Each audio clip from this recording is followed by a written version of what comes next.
En Radio 1010 llega el punto principal del programa. Es tiempo de la entrevista central. Presenta Intertour. Intertour, voy contigo, con los sueños que llevamos al viajar. Intertour, en tu viaje, voy contigo hacia un mismo lugar. Intertour, donde viajar es un placer. 7 de la mañana y 17 minutos. Seguimos aquí en Radio 1010, tiempo y momento de ir a la entrevista central, no sin antes recordarles a la audiencia las vías de comunicación 1221-096-600-850 también para que quienes quieran hacer alguna consulta al invitado de hoy. Hoy estamos recibiendo aquí en los estudios en vivo al diputado del Partido Nacional, sector del herrerismo, lista 71, a Gustavo Penades. Buen día, Gustavo, bienvenido y gracias por madrugar. Por favor, un gusto, buen día. Bueno, comenzándose, obviamente la semana, de lo que quedó de la semana atrás también, esos hechos que se generaron allí en el Codicen, ¿qué opinión le merece, diputado? ¿Cree que esto se podía haber prevenido? ¿Cómo lo ve usted? Siempre estas cosas se pueden prevenir y además de prevenir se pueden evitar. Y en ese sentido creo que lamentablemente el gobierno el gobierno está sembrando lo que durante muchísimos años el Frente Amplio cosechó. Y en ese sentido, a eso le sumamos una profunda crisis que el Uruguay vive desde hace tiempo en materia educativa, y esencialmente le tenemos que sumar también una ausencia en el ejercicio de la autoridad de las autoridades de la ANEP, del Codicen. Y ahí es donde quizás hoy se ve el principal de los problemas, que es que hay un Codicen ausente, un Codicen que se enteró por la prensa que lo habían ocupado por las oficinas, y que además después ellos no fueron los que pidieron el desalojo, supuestamente, fueron otras oficinas del Estado que hay en el mismo edificio.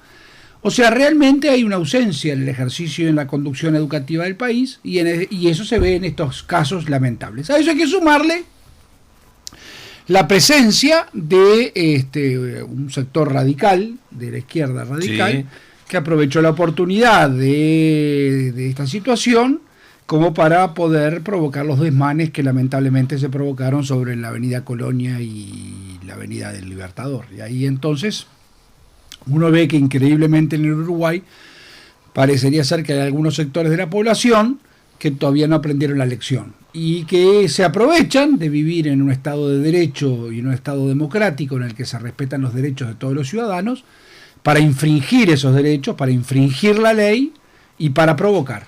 Y eso también es altamente condenable. En el fondo de todo esto hay un problema en el ejercicio de la autoridad legítima, ¿no? Uno cuando habla de autoridad habla de la autoridad legítima, la que la ley obliga, porque es tan ilegal el no cumplir la ley como el no hacer cumplir la ley. Uno se pregunta directamente a dónde fue a parar la educación, porque por un lado pasaron 5 años de la gestión del presidente Mujica y sigue por el mismo camino, no hay un cambio, al contrario, se ha ido empeorando la situación en lo que es la educación. Sí, bueno, eso es un dato objetivo de la realidad, o sea, a la conclusión de 10 años de bonanza económica, lo que lamentablemente sucede hoy es que no es sinónimo el aumentar el presupuesto educativo con el mejorar la calidad educativa. Y en ese sentido creo que ha quedado plenamente confirmado eso, ¿no? O sea, hay una situación en la que se ha mejorado, eso es innegable, el presupuesto de la educación en un país con una economía en expansión, y como consecuencia de esa mejora del presupuesto de la educación no se ha visto una mejora en la calidad educativa. Al contrario, se ha visto una degradación en la calidad educativa. Es verdad, no se le puede ni se le debe cargar solo las tintas a la educación. También hay un problema de otra crisis que se está viviendo en la sociedad, crisis de valores, crisis en la familia, situaciones complejas en vastos sectores de la sociedad y una juventud que al no tener claros paradigmas de a quién seguir y cómo seguir, y por el contrario muchas veces se premia el atorrantismo o se premia el abandono o se cree en el éxito fácil, eso también ayuda. Pero lo esencial es que el Estado ha renunciado a su capacidad de dar una calidad educativa como la que todos los que fuimos a la educación pública en primaria o en secundaria recibimos hace algunos años atrás. ¿Usted cree que las políticas sociales que ha aplicado el gobierno han llevado a todo eso? Yo creo que es una mezcla de cosas. Yo creo que ese es un motivo.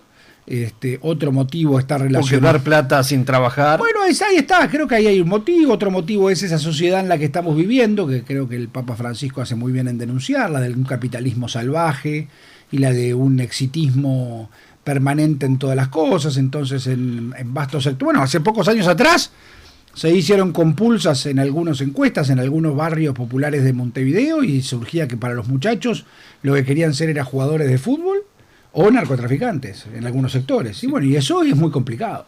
¿Por qué? Y porque además, si en el barrio se ve que el papá y la mamá laburan los dos, salen a romperse el lomo, y resulta que los que viven en la casa de al lado no labura ninguno de los dos, y el Estado ayuda a esos más que a los que laburan, y eso es un mensaje muy jorobado también. Bueno, es un combo de cosas. No hay una cosa. Este no es un problema unicausal, es muy multicausal. Pero el Estado no hace mucho para esa multicausalidad, reducirla, por el contrario, a veces la agranda. Tenemos ya bien tempranito mensajes para compartir con el diputado Gustavo Penades de la audiencia. Dice a Penades si van a votar el presupuesto con la creación de tantos acomodos en puestos de trabajo. ¿No sería mejor apoyar a maestros y a la salud, que es tan cara? Espero mucho de ustedes, los blancos. Miguela Trujillo de Canelones, quien envía este mensaje, diputado. Bueno, mire, sí, por supuesto que el presupuesto no lo vamos a votar. Pero además lo que dice la oyente es verdad. O sea, es sorprendente que en un momento en el cual la economía del país se comienza a resentir, lamentablemente, el gobierno no toma medidas como para presentar un presupuesto mucho más austero, y además de mucho más austero, focalizado en los sectores a los que la oyente hacía referencia, o sea, la educación, la salud, las políticas sociales efectivas. Recién ahora, después de 10 años de echarle agua y agua, o sea, echar plata y plata y plata en el presupuesto, recién ahora el gobierno empezó a hablar de lo que nosotros hace muchos años venimos hablando, que es de la calidad del gasto. O sea, uno por meterle plata no quiere decir que las cosas mejoren. Eso ha quedado demostrado en la seguridad. Fíjese usted que el presupuesto del Ministerio del Interior, los últimos gobiernos de Colorado, fueron de $80 millones al año. El año pasado fue de $800 millones al año. O sea que se multiplicó por 10. Ahora, la calidad de la seguridad no se multiplicó por 10. La educación pasa más o menos lo mismo. O sea, la salud. La salud es el ejemplo más claro de que mayor presupuesto no es sinónimo de mayor calidad sanitaria. Por el contrario. Y en ese sentido también, entonces lo que vemos es eso, no vamos a votar el presupuesto, y además de eso, es verdad, se crean una cantidad enorme de cargos de particular confianza nuevamente, se aumentan los salarios de esos cargos, en el Ministerio de Desarrollo Social todos los directores nacionales de particular confianza del ministro pasan a ganar 25.000 pesos más en su salario, cuando tenemos ejemplos en el Estado, como por ejemplo el Ministerio de Defensa, que un soldado gana 11.000 pesos por mes. Sí, muy magro prácticamente. Entonces, sí, inexistente. 11.000 pesos por mes es lo que pagamos a quienes les damos armas para defendernos, y a quienes recurrimos a la hora de pedirles que sustituyan al Estado cuando las cosas no se hacen. Levantar la basura de la Intendencia de Montevideo cuando Dioma hace huelga, la aftosa contra las fronteras, cuando hay inundaciones ayudar. O sea, todo eso que le pedimos a esa gente le pagamos 11.000 pesos por mes. Tenemos más mensajes de la audiencia, diputado Gustavo Penades. Hola, dice, el Hospital de San Carlos lo quieren llevar para el de Maldonado. ¿Hay un artículo en el presupuesto sobre ese tema? Saludos, Fernando de Villa Serrana. No, de ese tema no hay ningún artículo en el presupuesto. No se necesita un artículo del presupuesto para hacer esa cosa. Nosotros no estamos de acuerdo. Pero el problema está relacionado a que no existe una elaboración planificada de lo que es la estrategia en materia de salud pública. Recibe un presupuesto enorme, tiene menos usuarios y la calidad de la salud no ha mejorado. Y en ese sentido existen cosas incomprensibles como son, por ejemplo, esta que acaba de contar el oyente, o por ejemplo cosas como hospitales que no tienen pediatras, departamentos enteros. Bueno, nosotros hemos sido críticos en los últimos tiempos. Bueno, el hospital, dos hospitales que fueron creados en el gobierno del Partido Nacional, principalmente el Hospital de Las Piedras y el Hospital de la ciudad de Canelones, dos hospitales que carecen de CTI hasta el día de hoy. Han pasado varios gobiernos después de la gestión del Partido Nacional, pero Canelones y Las Piedras, dos ciudades, bueno, la capital departamental, la ciudad de Las Piedras, una ciudad con muchísima público, que realmente necesita, y a veces tienen que ser trasladados hacia Florida, hacia Tacuarembó, hacia La Valleja, por carecer directamente de un CTI. Y uno pregunta a veces cuál es la respuesta del gobierno, que a veces no la encontramos y que la audiencia lo pide. No hay respuesta porque hay respuesta, si no hay voluntad. O sea, no hay voluntad de hacer eso. Y después se ven esas locuras como por ejemplo llevar pacientes de Montevideo a un examen en Florida y traerlo. Entonces las horas de ambulancia, de personal, de pérdida de tiempo, eso es gigantesco y increíblemente se sigue haciendo. O al revés. Gente que tiene que venir del interior a trasladarse a Montevideo, a los hospitales de Montevideo. Bueno, ni que hablar lo que son los hospitales del norte del país, Artigas principalmente. Mismo, ¿sí? No, el problema está generalizado en todo el país. Hay un problema de mezcla de cosas, pero el esencial y el central está relacionado con una mala administración. Hay problemas en cuanto a la cantidad de alumnos que egresan de la Facultad de Medicina, o sea, la tasa de rotación de los médicos, hay un problema en el personal de enfermería, hay un problema en los mandos medios, pero el gobierno en un presupuesto de casi $1.000 millones al año, que es lo que se gasta en ACE, $1.000 millones al año, es impresionante la cifra, el gobierno, y esto no es que, bueno, pero un año de ese presupuesto no quiere decir que mejore el servicio, no, va para 10 años. En 10 años, póngale, a ver, empezaron muy abajo, vamos a cerrar en 7 años. Bueno, hace 7 años que podrían estar llevando adelante un plan que lamentablemente no ha mejorado. Amigas, amigos, son las 7 de la mañana y 28 minutos, 1221-096-600-850, las vías de comunicación. Estamos en esta mañana en vivo con el diputado Gustavo Penades. Desde Montevideo, Uruguay, somos 1010 AM. Somos Deporte. Amigas, amigos, bueno, hablamos aquí con el diputado Gustavo Penades y a propósito, antes, en lo que fue la campaña electoral del Frente Amplio, el ministro contador Danilo Astori allí hacía, en aquel momento, decía alusión de que el país estaba en bonanza. La cuestión que el país no está en bonanza, diputado, y lo paga las consecuencias cuando uno va a comprar un supermercado, cuando va a un almacén, cuando va a comprarse cualquier cosa. El costo de vida aquí en que es el Uruguay se fue por las nubes. Bueno, eso lamentablemente es así. Creo que al contador Astori le faltó honestidad intelectual en toda la campaña electoral para reconocer que los tiempos de las vacas gordas habían terminado. Habían terminado esencialmente por cuestiones internas, de perder la oportunidad de un país que creció muchísimo en los últimos años, perder la posibilidad de en esos momentos hacer ahorros, y después porque la cosa se complicó en el barrio y en el mundo. Entonces, cuando nosotros les decíamos, miren que la cosa se puede complicar, guarden plata para cuando eso suceda, no, porque nosotros no dependemos del exterior, nosotros tenemos blindaje interno.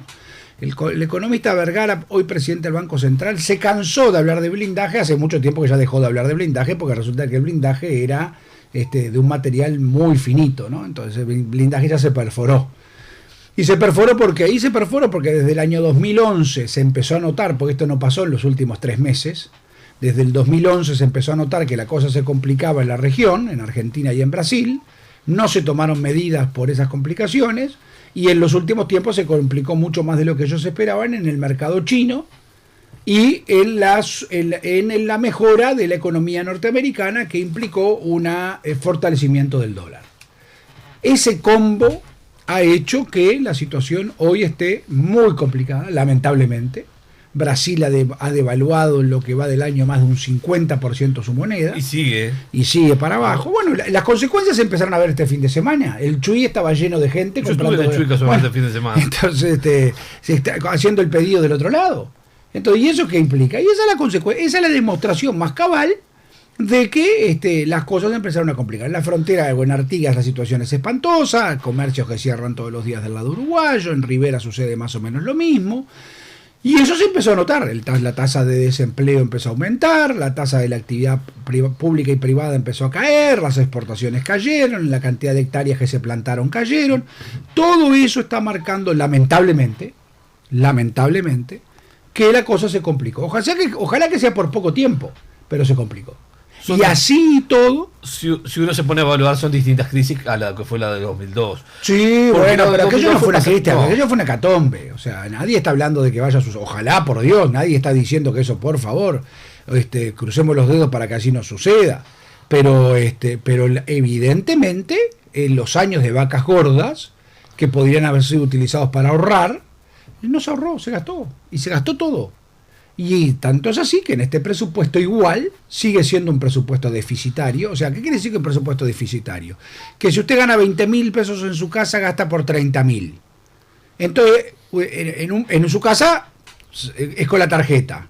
Que lo puede llegar a hacer. En un país es o aumentando los impuestos para que la gente pague esa diferencia, sí, o endeudándose en el exterior. Claro, todo eso tiene una raya. Cuando se pasa esa raya, la cosa se complica. Bueno, estamos muy cerca de esa raya. A propósito, hoy el diario El Observador, un poco lo de que son las noticias, gobierno atento al futuro del grado inversor de Brasil, esperan por la evaluación de las otras calificadoras de riesgo, el gobierno uruguayo sigue de cerca la crisis brasileña y se mantiene alerta ante la nota de la deuda que le den las otras calificadoras de riesgo tras la pérdida de grado inversor del país norteño por la consultora esta. El tema fue analizado el viernes durante la visita de parte del equipo económico a la mesa política del Frente Amplio. Sí, es preocupante lo que es la situación. Pero, a ver, el grado inversor de Brasil lo perdió. Habrá sido una empresa. Ahora, yo no conozco ninguna consultora en el mundo que después de que una le quita el grado inversor, alguna se anima a decir que no, que sigue teniéndolo. Sí, un país que, por favor, hace tiempo que Brasil perdió el grado inversor. O sea, generalmente las inversoras tardan 3 meses o 4 o dejan 3 meses o 4 pasar desde el momento en el cual se pasa esa línea. Bueno, Brasil la pasó. Y lamentablemente la situación en Brasil está complicadísima, desde el punto de vista político y desde el punto de vista económico. Ahora, en el Uruguay lo que hacen es, estamos observando atentamente. No es observar atentamente lo que está pasando, es tomar medidas. A ver, política de frontera, ¿qué haría yo? Y bueno, por ejemplo, el combustible lo mandaría sin impuestos, para tratar de acercarlo lo más posible a los 20 pesos que cobran del lado brasileño. Los productos nacionales exonerados de impuestos que vayan a la frontera. De tal manera, bueno, dice, alguien puede decir, bueno, pero esas medidas podrían alentar que la gente fuera a comprar cosas uruguayas allá y traerlas para el resto del país. ¿Y qué importa? Mejor. Yo prefiero que compren 1 kilo de azúcar uruguayo en Rivera y lo traigan para Montevideo, que compran 2 kilos de azúcar brasilero y lo traigan para Montevideo. En poco tiempo más en las ferias de Montevideo vamos a ver lo que nos criamos viviendo durante mucho tiempo, que eran aquellos puestitos que vendían el aceite, el azúcar, la mayonesa, los garotos, la mayonesa, la margarina Primor, todas esas cosas que nos criamos viendo, bueno, que había desaparecido por suerte, alentando la industria nacional, va a volver a aparecer en las ferias. Entonces uno dice, bueno, sí, pero eso, la gente tiene derecho a comprar más barato. Por supuesto que sí. Ahora sepamos que como consecuencia de menor compra o actividad económica en el Uruguay va a empezar a haber desocupación. Porque la fábrica que hace aceite en el Uruguay, al venderse menos aceite en el Uruguay, lo que va a hacer es mandarse gente al seguro de paro. Esa gente al seguro de paro, ¿qué hace con los pocos pesos que va a recoger? Y va a arrancar para el Chuy en una excursión a comprarse la comida en el Chuy. Entonces yo creo que tomar políticas de frontera activas son esas. A ver, cualquiera se siente tentado en arrancar para un lugar donde la nafta vale 20 pesos, o donde el azúcar los 2 kilos valen 20 pesos, y en Uruguay 1 kilo vale 34. Ahora, el Uruguay, producto de la presión fiscal que existe, producto de que hay que atender un presupuesto gigantesco, producto de que ese presupuesto gigantesco, entre otras cosas, está lleno de cargos políticos que ganan muy bien, pues el Frente Amplio así lo decidió, hace que las cosas en el Uruguay estén carísimas. Por allí se habían congelado algunos productos que quedó en la nada. Pero por favor, la congelación dura lo de un suspiro. Porque además no se puede congelar no se puede ir contra la realidad. Ahora, en el Uruguay uno tiene que solamente ir a un supermercado o a un almacén para darse cuenta que la inflación ya pasó el 10% hace tiempo. Entonces estamos tratando de alentar estamos tratando de cuidar un statu quo que está en el CTI, y que si le sacas el respirador se muere. Y ese statu quo es, no, hay que tener la inflación por menos del 10%. Mentira, ya está por arriba del 10%. Ya está, en términos reales ya está por arriba. ¿Cómo lo controlamos, diputado? Y bueno, esas son medidas, con un equipo económico que en vez de seguir observando lo que pasa en Brasil, actúe. Y claro, lo que pasa es que se les hizo la noche. Es muy fácil ser exitoso cuando la plata entra a palas. Ahora, cuando la plata deja entrar a palas, te quiero ver.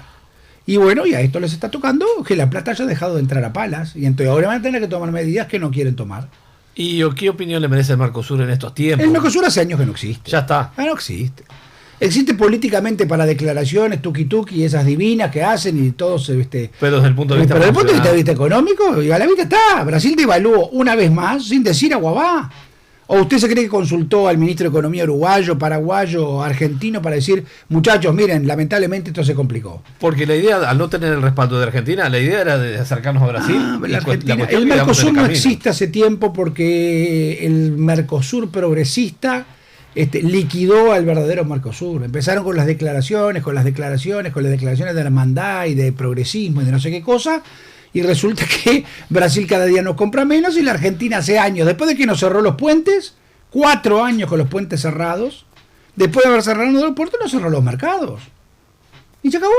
Teníamos que haber entrado en el TISA. Pero ni que hablar. Pero además el TISA, como dijo el Vázquez, es verdad, el TISA no existe. Pero usted estaba sentado en una mesa en la que están los países más grandes y poderosos del mundo y los más inteligentes. Porque estaba Chile, estaba Costa Rica, estaba Perú. No estaban quién, ni Argentina, Brasil. Yo no quiero estar en el club de los perdedores, yo quiero estar en el club de los ganadores, por la gente. Ahora, entonces, en ese sentido, nos levantamos de una mesa y dijimos, bueno, muchachos, nosotros nos vamos.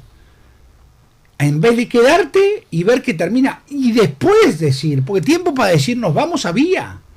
Esto responde más a una negociación interna de carácter discursivo del FA, que a una cosa, y con eso jorobaron al Uruguay.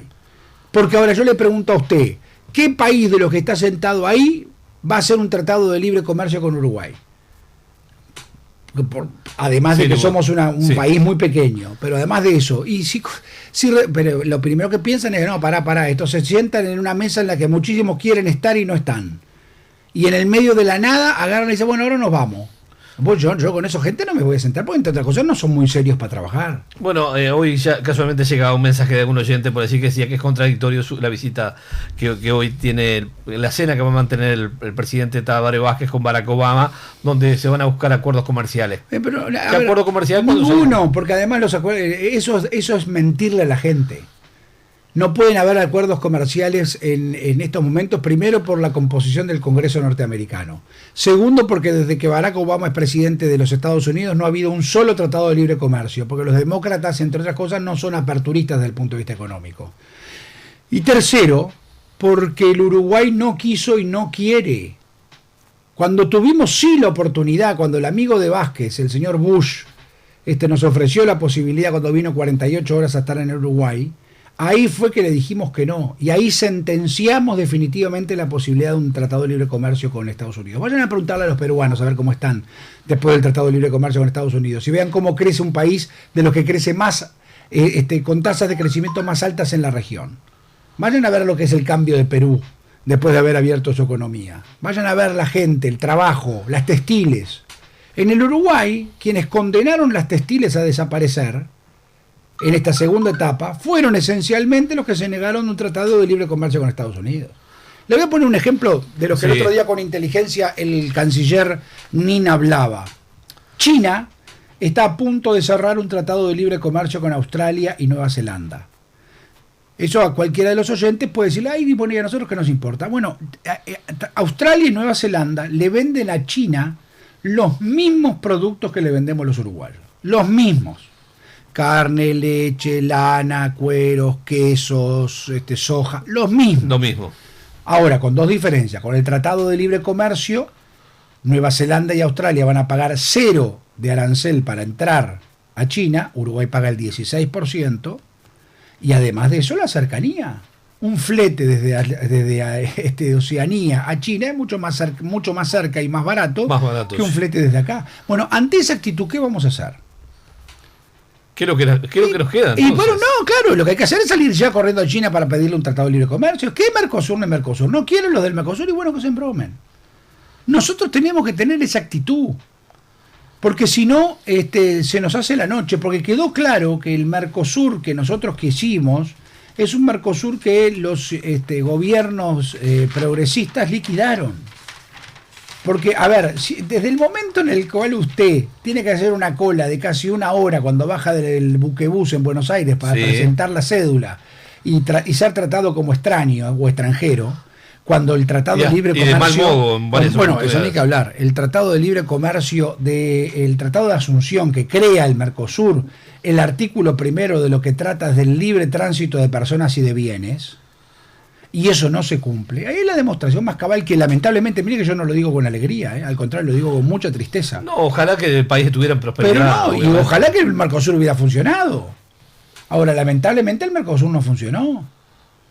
Y entonces ahí es donde la cosa se nos complica. Tengo un mensaje de la audiencia, diputado, dice... me gusta cómo me explica Penades, así todos entendemos. Gracias, Blanca. Y tenemos más mensajes de la audiencia también, tanto 1221-096-600-8850. Buen día, dice al señor, ¿cuál es la autoridad que el señor habla? La policía del 1994 en el filtro. Le aclaro que no apoyo al gobierno y sueldos altos también el Parlamento. Saludos, Marta Gori de Villa García.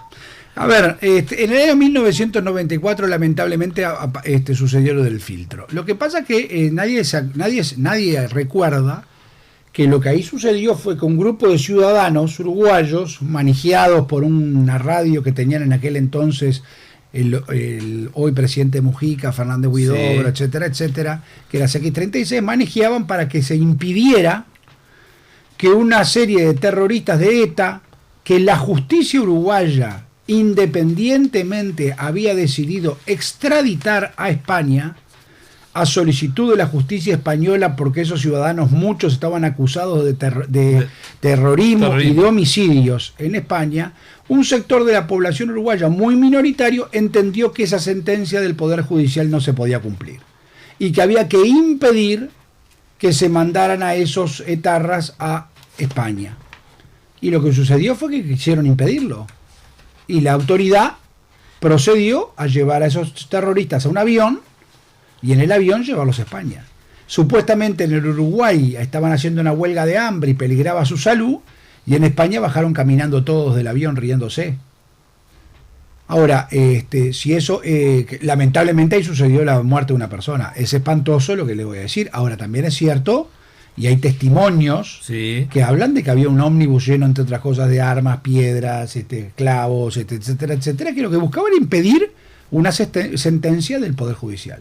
Ahora, y lo segundo es, sobre el tema de los salarios, es cierto, hay funcionarios que ganan muy bien y hay otros que ganan muy mal. Pero en ese sentido, lo que sucede es que en el presupuesto, y en un presupuesto en el cual lamentablemente las cuestiones son increíbles en cuanto a la creación de cargo particular de confianza, en un momento en el que la economía va para abajo.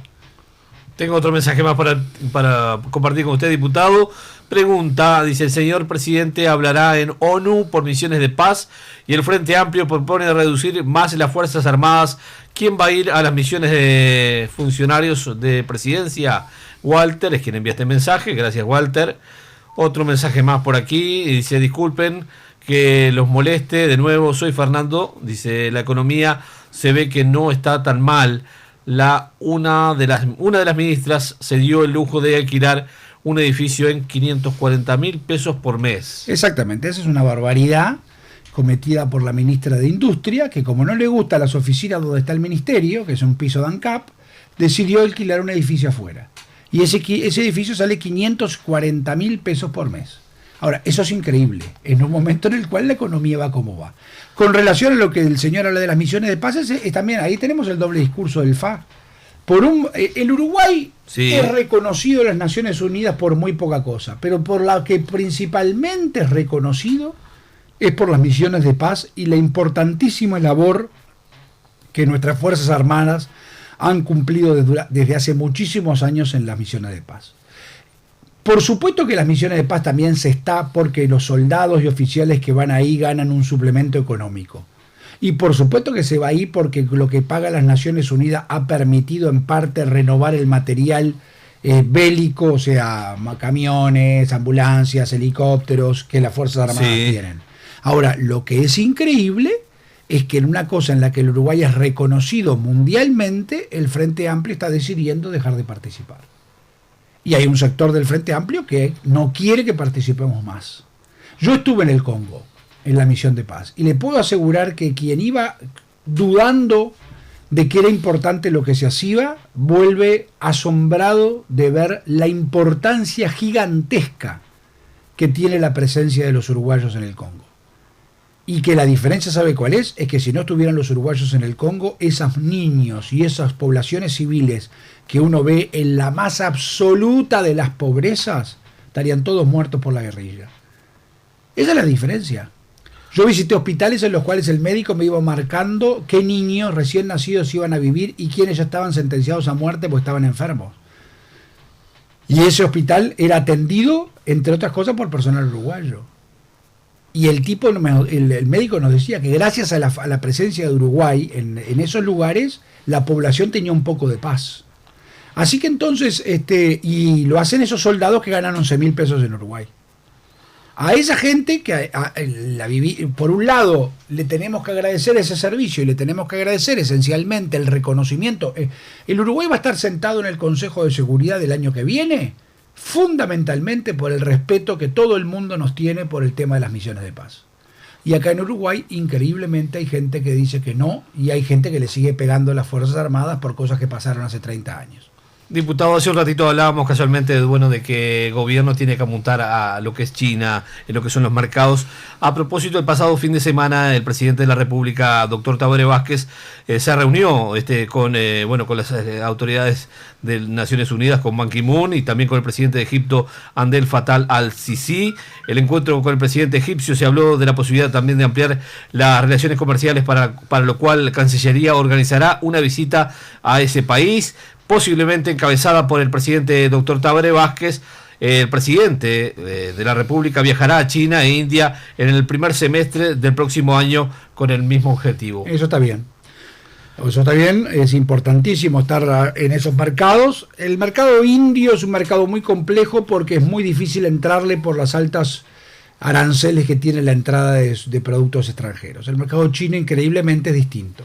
Ahora, hay que ir en todos lados. Nosotros tenemos que tratar de venderle a todo el mundo algo. En estos años se ha diversificado bastante el comercio. Son más de 140 países con los que el Uruguay comercia algo. Lo que pasa es la cantidad de lo que se comercializa. Porque uno puede comercializar con Ucrania, pero le vende 2 tornillos al año. Lo importante es comercializar con los países que, producto al volumen que compran, es la cantidad de gente que labura acá. Si mañana nos dejaran de comprar carne, Rusia, que está complicada, China, bueno, aquí como consecuencia, ¿qué sucedería? Y cerraría muchos frigoríficos. Como consecuencia que cierre muchos frigoríficos, la gente se queda sin laburo. Ahora, eso está en la primera página de lo que hay que hacer. Creo que el presidente hace bien. El mercado egipcio muchos años nos compró carne. Creo que tendríamos que intentar volver a eso. Retomarlas. Creo que es inteligente lo que el canciller Nin manifestó el otro día en el Parlamento que se pretende hacer, que es tratar de trabajar en la apertura de los mercados africanos. Eso está bueno. Y después le pongo otro ejemplo. La Hermandad Latinoamericana, Ecuador, tiene aranceles del 24% para los productos uruguayos. Sí, ¿Qué hermandad me está hablando? Cuando llega ¿de qué se habla? Exactamente, vamos arriba. O sea, terminemos con la cháchara y empecemos a lo que en realidad la política exterior tiene que servir hoy. Para tener buena vecindad, para tener estatus de buena convivencia, por supuesto que relaciones diplomáticas excelentes con nuestros hermanos latinoamericanos, pero Venezuela, que nos clavó con varios millones de dólares de productos lácteos que no nos compró, ahora le empezó a comprar productos lácteos a Nueva Zelanda. A Uruguay sí, pero también a Nueva Zelanda. Vamos arriba. Tenemos más mensajes de audiencia, diputado. Dice: tengo 71 años y a mi generación le enseñaron que el derecho de asilo es sagrado. A muchos nadie nos manejea. Dice: fuimos educados muy bien en la escuela pública. 3 de los 4 vascos volvieron y eran vascos y eran inocentes. Dice Marta de Villa García. No, 3 de los 4 no. Varios fueron varios fueron procesados por delitos de asesinato.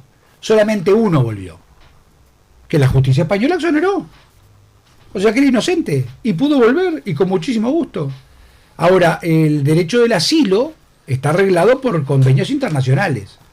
Y el derecho del asilo, por supuesto, entre otras cosas, lo que hace es proteger a quienes en sus países de orígenes no se cuentan con las garantías de poder tener el debido proceso, o por motivos políticos, o entre otras cosas porque el asilo se pida. Y en este caso estos ciudadanos vascos no habían pedido nunca el asilo, por el contrario, habían entrado al Uruguay como esos ciudadanos o con cédulas o pasaportes falsos. Así que entonces ahí lo único que hay que lamentar de ese episodio fue el fallecimiento de un ciudadano. Pero después lo demás estuvo todo hecho con la justicia y como la justicia determinó. Nos quedan 5 minutitos nada más, diputado, pero no quiero dejar de pasar por alto el artículo que publica el diario La República el día de hoy. La senadora Lucía Topolansky dialogó con La República y le propuso al presidente de la República una reunión con la bancada en Ancho Lorena para hablar de política. Anunció que le presentarán a Tabaré un voluminoso documento sobre macroeconomía y política fiscal que elaboraron junto a comunistas y dirigentes de la lista 711. No descartó que el Frente Amplio funcione sin un presidente de modo permanente. A propósito de esto que propone la senadora Lucía Topolansky, ¿por qué tiene hoy el Frente Amplio? Que en el Frente Amplio no manda nadie. Y el presidente Vázquez perdió esa autoridad. En el frente hoy hay quien manda en el poder ejecutivo, que es Vázquez, Astor y su sector, y quien manda en el poder legislativo, que es Mujica, el MPP, Sendic, los comunistas, que además mandan en la interna del FA. Entonces el presidente está solamente parapetado o encerrado en el poder ejecutivo. Y esta gente, las ideas que le están planteando para manejar el de macroeconomía, entre otras, están en el aumento de impuestos. Porque estos creen, increíblemente, que el aumento de impuestos a los sectores supuestamente pudientes que el Uruguay tiene, con eso se va a reactivar la economía. Y no se dan cuenta que es todo lo contrario. Porque primero, pudientes o muy ricos en el Uruguay hay muy pocos. Pero además, los pocos que hay son los que hacen mover o generan empleo. O consumen más. Si le grabamos eso, lo que va a suceder es que el que va a terminar pagando mucho más los platos rotos son los sectores más vulnerables de la sociedad. Ahora, de macroeconomía, yo con el Partido Comunista, con el sector de Sendic y con el MPP no quiero hablar de nada. Porque el MPP, entre otras cosas, fue el responsable con el segundo equipo económico en el Uruguay. Durante el gobierno de Mujica quedó demostrado que había dos equipos económicos. Un equipo económico manejaba las empresas públicas, que quedaron hechas pelota todas. ANCAP, bueno, la investigadora que está en el exacto, la UTE más o menos lo mismo, y la Antel un desastre en cuanto a los gastos.